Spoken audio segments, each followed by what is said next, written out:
Good morning everyone, welcome to another daily vlog. Reminder to myself, look for the audio filters. I'm in the car and there's something really rattling in my car. For those of you who don't know, sometimes in this car, when you add some denoising and stuff like that, there is irregular kind of noise in here, and those Premiere audio filters kind of mess up that sound, making my voice sound a little bit crackly. So I need to remind myself to switch that off intentionally. Hopefully I don't forget that. And before we start this vlog about a cancellation, public safety announcement: always drive safe, don't text and drive. Don't hold the camera in your hand while driving, and more importantly, switch off the camera display. You can switch it off in the energy saving modes, or if you have the DJI Pocket 3 like I do, you can just turn around the camera and not have the display facing yourself. Don't get distracted. I actually saw recently a vlog, or not a vlog, a video of a fairly big YouTuber who does camera reviews, and he's driving in this big truck. So a truck that if you hit a person with that could be very very lethal. And he was actually driving like this, holding the DJI Pocket like this, and filmed himself. I know that in USA most of you have automatic. I have shift gear or Tiptronic. So nevertheless, even if you drive automatically, holding the camera like this in your hand, looking at the display, vlogging while driving is really irresponsible.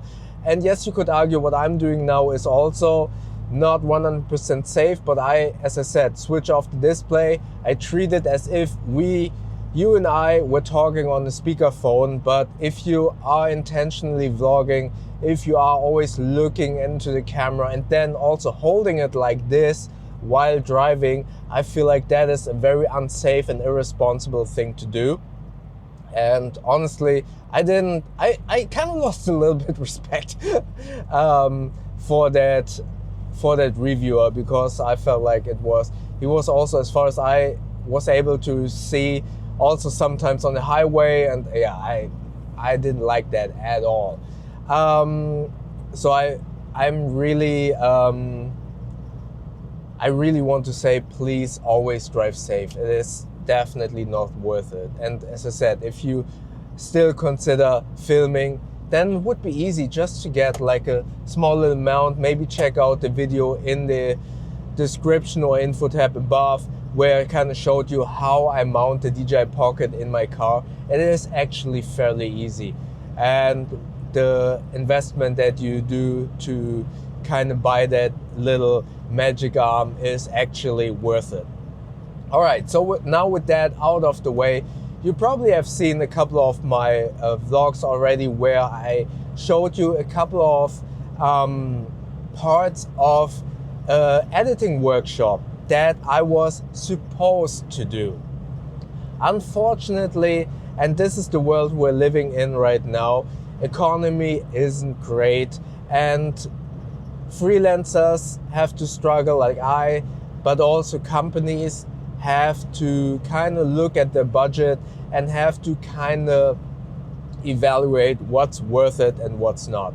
And if you haven't seen my previous vlogs, I was actually inquired, and I actually thought it was basically already a said and done booking for a client that I have been working with a couple of times in the past, to do a workshop about editing from a film editor's perspective and not necessarily from a technical standpoint. So I wasn't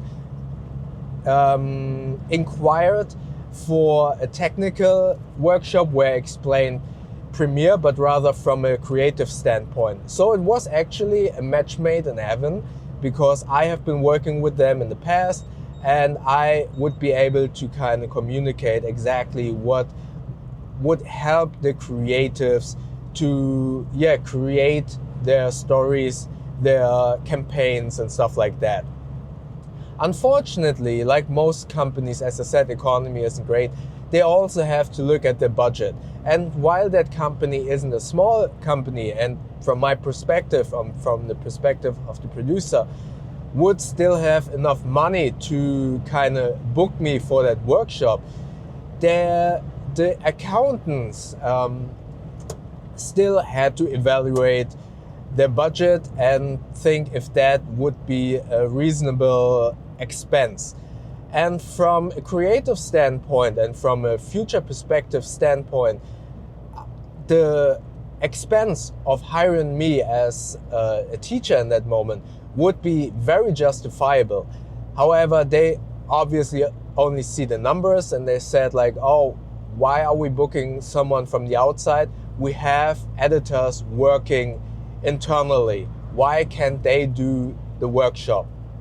And while that is fairly reasonable, and potentially those editors in that company have enough knowledge to kind of teach their creatives, it's always a good thing to kind of get someone from the outside to have a fresh perspective, to also teach potentially those editors that are working internally, teach them something new. From a business standpoint, just from the numbers, they said like, oh, we have editors, why should we hire someone else? Oh, that it costs this much. No, let's not hire someone from the outside. Let's just use the editors that we have internally. And so I'm not going to do that workshop, unfortunately, which is it's a shame, because as I said, for me, it would have been a great opportunity to do something else, to teach someone, to connect with the creators for potential future projects. But more importantly, all of the creatives and the editors that are working already in that company would have had the opportunity to learn something new. And even if they wouldn't have learned something new, they would have gained a new perspective from the outside. Because if you work in a company for at least 1 year, you kind of get into your own workflow. You kind of get into your own habit, into the restraint that the company puts upon you, because every company has their own workflow. And you kind of lose some creative freedom because you limit yourself because of those guidelines that the company is putting in place. And having a fresh perspective is extremely helpful for everyone involved. So there was a lot to gain for the company. And yes, the expense is probably difficult to argument from a just numbers perspective, but it would have been very beneficial for the company in the long run, in my humble opinion.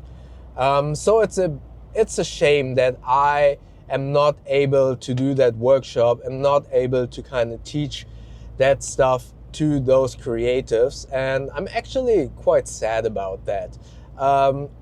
Honestly, I probably would have done the workshop if it would have been in Hamburg. I would have done it probably also for free, to be quite honest, just because I would have loved to do it.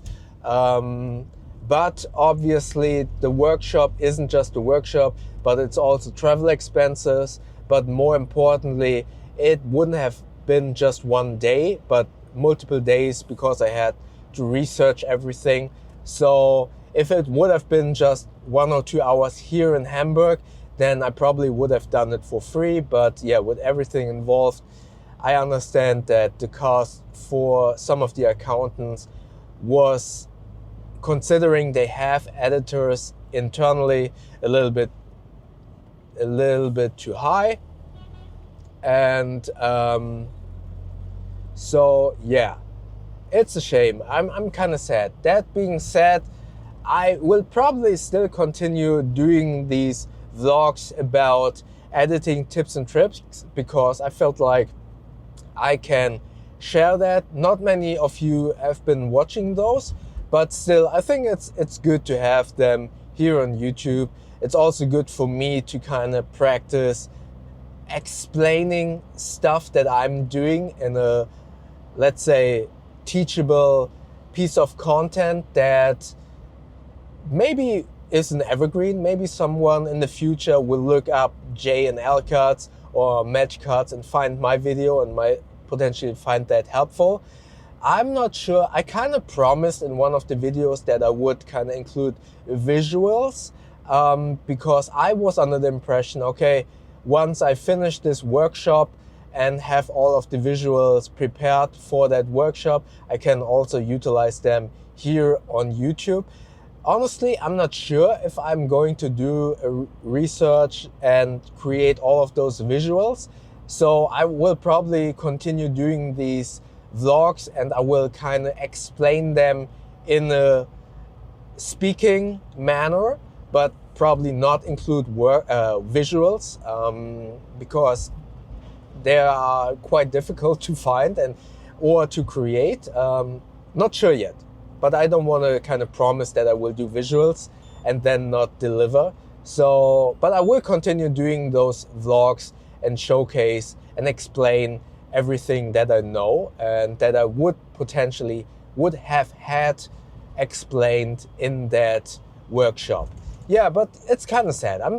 Honestly, I'm sad about that. I kind of understand from a budgeting perspective, but I'm also still an advocate and would have, if they would still ask me, I would still recommend, hey, I know it's an investment, it's an amount of money that you have to spend, although you have people internally who could do that, but I think it would have been a smart investment to pay that money to invest knowledge into your team and give them a fresh perspective,